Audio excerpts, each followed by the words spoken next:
Okaman! T'as entendu la nouvelle? Qu'est-ce qu'il y a, cher Kitaro Desne Hentai Desnu KFC? Il y a un live du Mont Corvo dimanche! Mais je suis au courant. Kitaro Desne Hentai Desnu. Il s'applique comme ça. Et bonjour à tous et à toutes, voici Kamaltero, votre hôte. Waouh! Waouh! C'est Kitaro. Et du coup voilà, pour la review du chapitre que l'on se retrouve, qui est super cool, qui est... Et 854. Parce que il avait oublié, il osait pas le Non, dire. j'ai- C'est vrai. Donc voilà la review du chapitre qui sort un petit peu en retard, mais c'est pas bien grave parce que voilà on avait des complications, mais ça vous vous en foutez. Le truc important eh bien c'est que nous vous informons et que la promesse tenue des 30 000 abonnés, le live etc. aura rendez-vous. Donc le live dimanche 20h30 au Mont Corvo sur YouTube avec une énorme guest star. Une-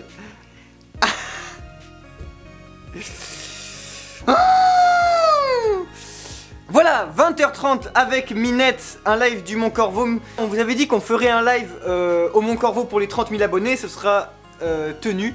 Donc rendez-vous le dimanche 5 février à 20h30 avec Minette Sama pour un petit live des familles. On parle de One Piece, on parle de ce que vous voulez, il y aura du KFC, c'est cool.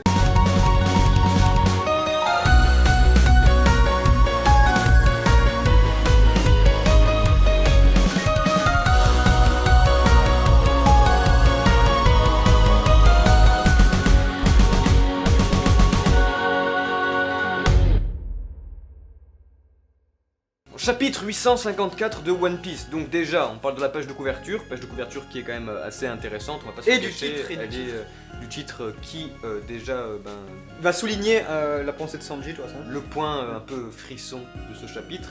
Alors, déjà, chapitre 854 qui est composé, on va dire, principalement de blabla. Attention, c'est pas une mauvaise chose parce que il en fallait. Il fallait qu'il y ait ça, il fallait qu'il y ait beaucoup de paroles et beaucoup de discussions pour mettre les choses en place. Premier point déjà très important de ce chapitre, c'est Brook. Brook en effet que tout le monde pense qu'il est KO, mais en fait non, et ce qui lui permet d'entendre absolument toute la conversation entre Big Mom et sa fille. Ouais, carrément, du coup, maintenant c'est devenu son petit pantin. On aime beaucoup la façon dont Big Mom est dessinée, la façon dont. On a plusieurs petits visages un petit peu de Big Mom et puis comment elle s'exprime à sa fille. Autrement, un truc très important, c'est. Toutes les intrigues se sont réunies pour la première fois dans cet arc qui est déjà très compliqué. C'est un arc très clairement d'espionnage et du coup. Maintenant il faut expliquer au lecteur ce qui se passe. Parce qu'autrement, avant on avait monsieur qui évolue en poule, on avait l'autre qui se fait sauter, on avait les miroirs, on avait plein de trucs, les mecs qui s'échappent des livres, etc. Maintenant, il faut mettre des mots sur les images en fait, et il faut dire très clairement est-ce que le Mugiwara il est out, est-ce qu'il y a ça, etc. Et même quand ça s'explique, on comprend qu'il y a différentes intrigues un petit peu spéciales qui se mettent au sein même de la famille, et que par exemple, il y a des traîtrises, on a Opera. Qui n'ose pas dire qu'il a échoué à sa tâche de garder les Mugiwara piégés dans le livre.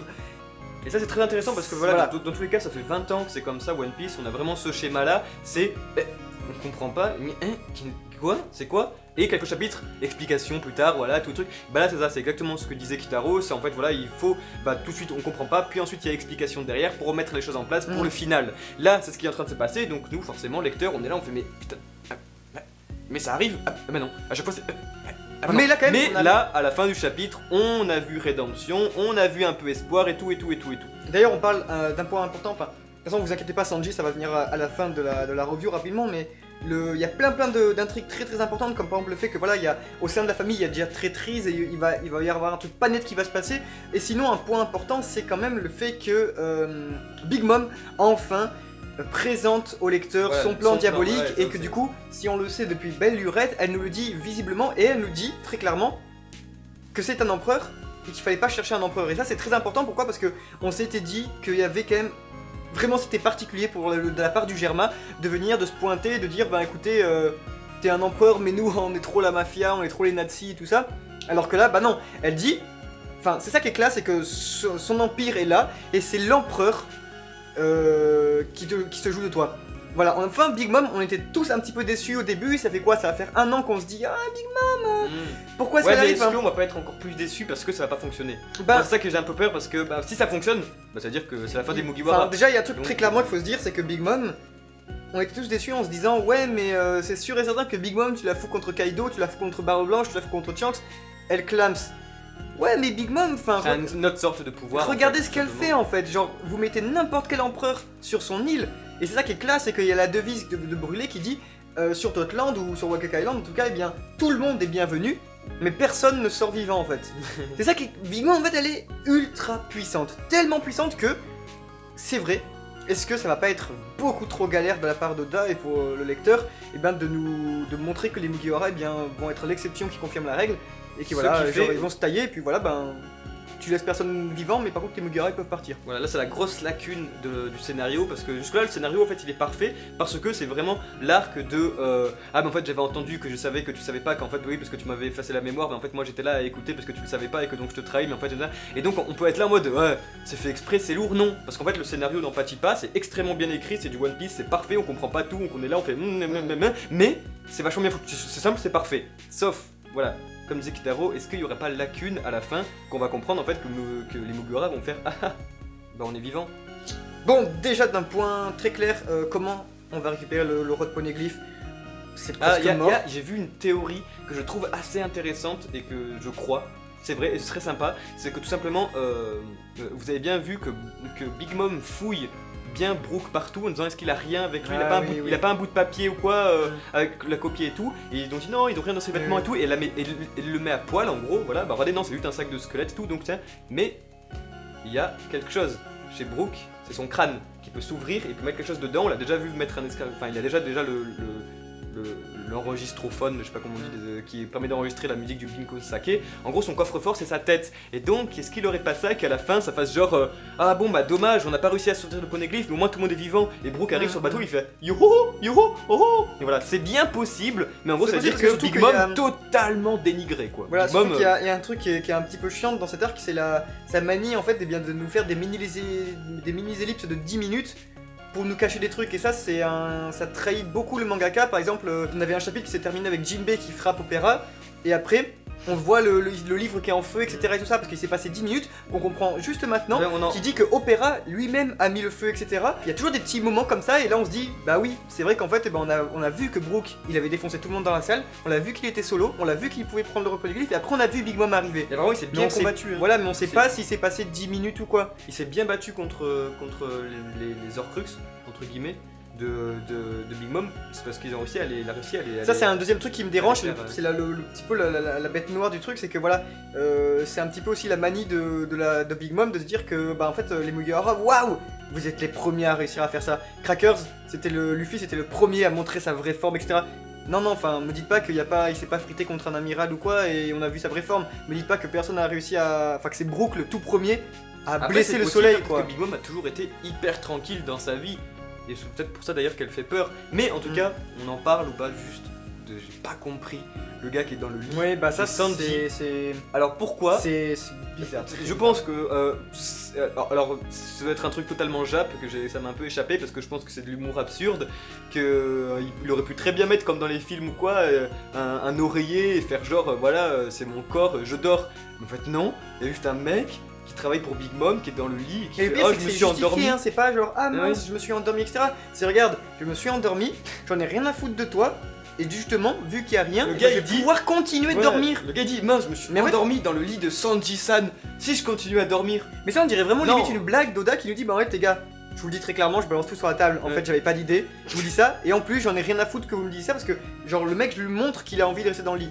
Bon bref, ça nous mène en tout cas à Sanji qui a un passage très émouvant, très cool. Et c'est le premier passage véritablement que j'aime bien de Sanji qui se morfond sur lui-même, parce qu'autant avant quand il avait une colère sombre etc c'était plus impressionnant mais on savait pas tellement comment la qualifier. En fait là on voit vraiment qu'il est partagé enfin, parce qu'avant c'était de la fausse partage parce que c'était là bah non en fait je suis amoureux de Pudding. Mais d'ailleurs et je crois que c'est la première fois qu'il se parle à lui-même en fait, c'est la première fois qu'on a une voix off où il nous dit voilà, où il dit bah voilà, et surtout que c'est vraiment ultra mignon quoi, enfin ça peut que nous toucher là quand moi One Piece c'est toute ma vie et que le mec il dit oui bon voilà c'était une petite aventure sympatoche, c'était un bon petit moment et tout, enfin faut pas déconner. Et par contre voilà le retournement de situation et puis surtout que il faut que ça tombe sur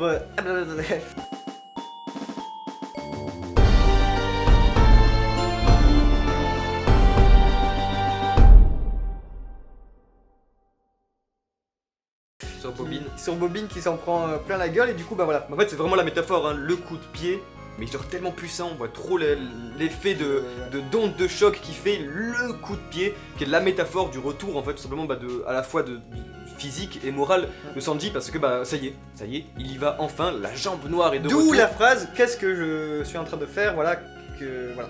Sanji qui était en fait vraiment « Mais qu'est-ce que je fais ?» Et puis là, littéralement, il s'est dit « Enfin, c'est cool parce qu'il y a plein d'enjeux. Le mec, il y a Zef qui peut toujours avoir des soucis, etc. Et il se dit, mais vraiment, en fait, voilà. Et ça, c'est la vérité vraie de One Piece. C'est quitte à vivre avec plein de soucis, etc. Au moins, je peux dire que je vis libre. Et ça, c'est très très important. Voilà. Sanji l'a très bien compris. Forcément, faut le dire, là, la case était magnifique, c'était trop beau à voir. Véritablement Sanji qui frappe enfin un ennemi, surtout que voilà, après Pudding, il a rien fait. Il a allé s'asseoir, il a parlé à sa sœur, alors qu'on avait trop envie qu'il la claque. Et là, enfin, il déchaîne sa colère. On a hâte de voir la suite, etc. Enfin, prochain chapitre, normalement, ils se rencontrent, ça y est. Et moi, j'ai vraiment hâte de ce moment-là parce que c'est censé être super émouvant. C'est la première fois depuis Dressrosa que Luffy va revoir vraiment Sanji. Donc ça peut être je pense qu'il va faire un truc hyper dramatique, bien foutu sous la pluie et tout, avec vraiment une rencontre en mode Sanji qui va vraiment lui dire s'il te plaît aide-moi, rentrons à la maison, on fait un truc et tout parce que là j'en peux plus. Ton arc Oda il aura été super chelou, on n'a pas tout compris, ils sont tous les ennemis sont pas forcément très charismatiques et tout, mais la relation entre Sanji et son capitaine est juste magnifique, alors il faut que le prochain chapitre le montre vraiment. Ouais, ça aurait été un sans faute s'il arrive à faire ça. Et là, on aura un arc excellent, juste excellent. Mais c'est ça aussi la force de cet arc, c'est que justement, à mon avis, c'est l'arc qui nous aura fait le plus douter jusqu'à la fin, où il va nous poser la dernière pierre et il va nous dire, voilà, drop the mic, il va nous dire qu'est-ce qu'il y a maintenant et on va tous être sur le cul. C'est comme ça que ça va se passer parce que c'est du Ichiro Oda et ce qui fait qu'on doute de il a jamais été décevant sur ce niveau, du coup voilà, c'est un petit peu le stress qui monte, etc. Tout le temps à chaque chapitre, c'est la fin. N'hésitez pas vous à dire dans les commentaires si vous pensez vraiment là, à ce moment même, s'il va y avoir confrontation ou pas. Est-ce qu'il va vraiment y avoir le mariage? Est-ce qu'il va vraiment y avoir la situation de Big Mom? Parce que moi je pense qu'il va y avoir ça peut-être, en gros il va revoir Luffy et ils vont se dire bon, maintenant qu'on sait tout, on fait genre le mariage va se passer et tout, et dès quand Sanji va avoir le troisième œil, il saura qu'il y aura un troisième œil, il va esquiver là-bas et tout le monde va faire retournement de situation. Voilà, parce que moi il y avait un truc que j'avais pensé aussi qui était important, mais ça c'était avant qu'il frappe Bobine, parce que maintenant ça peut être trop possible, et bien c'est que vu que ça c'est très un truc de mangaka aussi, vu comment tu expliques comment une situation va se passer exactement, et ben tout le monde attend cet instant T très précisément où Sanji va lever le voile, va voir le troisième œil de Pudding et va le tirer. Tout le monde va attendre ce moment-là et le mangaka va nous faire une surprise, et ben que du coup Sanji fait c'est à ce moment-là pour un petit peu enlever le truc et qui dit en fait c'est que je sais absolument tout et qu'il lui faut une énorme balayette et que voilà elle tombe par terre. Donc il ne peut pas ne pas y avoir ça parce que sinon il y aura trop de frustration chez les lecteurs. Et ça c'est sûr et certain. S'il n'y a pas mariage là, si vraiment les Mugiwara se cassent, mais frustration, il faut quand même comprendre que le monde de One Piece il tourne tout seul et sans besoin de lecteurs. Et du coup la frustration elle vient aussi. S'il faut que les Mugiwara partent pour sauver leur vie, il faut qu'ils partent pour sauver leur vie. Et c'est normal, hein, je veux dire, Oda c'est son œuvre avant les lecteurs. Bref, voilà en tout cas pour la revue du chapitre 854 qui était assez bon, même très bon, etc. mais qui donne encore beaucoup de questions et surtout qui nous avance, qui nous mène vers la suite du manga et puis vers la fin de cet arc. Il y a chapitre la semaine prochaine, donc c'est cool. Voilà ce qu'il y en est en tout cas pour la critique analyse du chapitre 854 de One Piece. Bien entendu, si vous avez aimé la vidéo et tout ça, n'hésitez pas à nous le faire savoir, c'est vraiment toujours un énorme plaisir de faire ça. Et on va pas louper la tradition, voilà, on va pas manquer à la tradition. Eh bien, de vous remercier énormément pour être plus de 30 milliers. Dès qu'on met milliers, ça fait plus important. D'être 30 000 sur la chaîne, à nous suivre quotidiennement, c'est incroyable. Oui. C'est une très belle aventure qu'on vit ici, et puis qu'on vit tous ensemble, je pense. Merci infiniment, merci énormément du fond du cœur de nous suivre et puis de partager la passion de One Piece comme ça. Nous, tant qu'elle sera là, eh bien, nous continuerons, c'est vraiment super. On vous rencontre très bientôt cet été, avec des conventions, plein de choses, etc., plein de surprises. On vous en parle très prochainement. Merci énormément, c'était Kamal Tero. Et c'était Kitaro. Au mon coro, ciao ciao.